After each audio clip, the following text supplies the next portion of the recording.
The only people who don't want to disclose the truth are people with something to hide. Get ready for the Manning Report.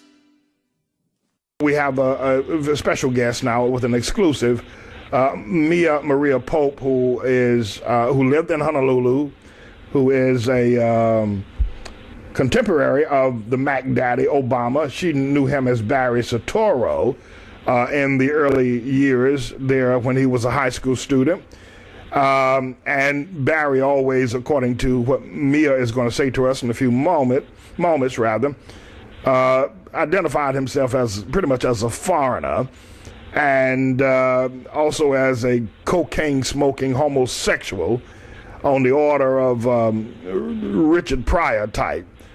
And so she knew him, conversated with him, and is ready now to talk to the Manning Report about her relationship with the Mac Daddy. She calls him Barry Soetoro back in the 70s. Mia, are you there? Yes, sir, I am here.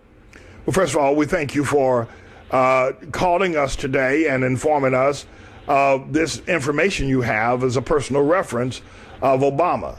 Could you just kind of run it down and tell us how you knew him? What was some of your participation or actions or interactions with him? Okay, I'm happy to, and thank you for having me on, Dr. Manning. I really admire your good work you're doing. I was born in '63. I was born in California. My family moved to Waimanalo, Hawaii when I was a young infant. So all of my formative years were spent in Waimanalo, Hawaii, which is on the island of Oahu. And then my father's work, he was a musician, and then we would fly back and forth from California to Hawaii. So invariably, I spent my summers, we would have like a hotel or we'd get an apartment in Waikiki.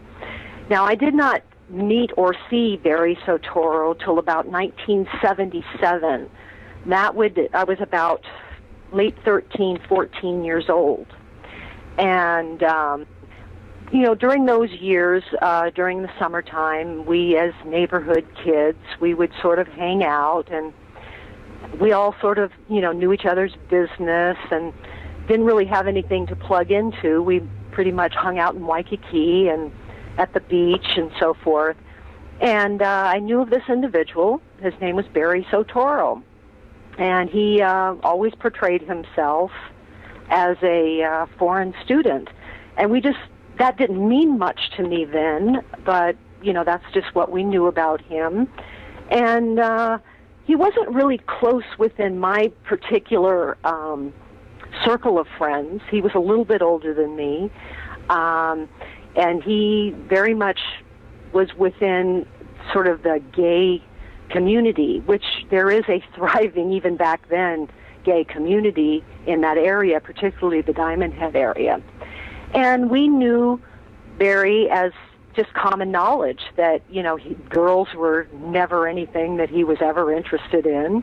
And, as a young teenager, as a young girl, it was clear to me that Barry was strictly into men.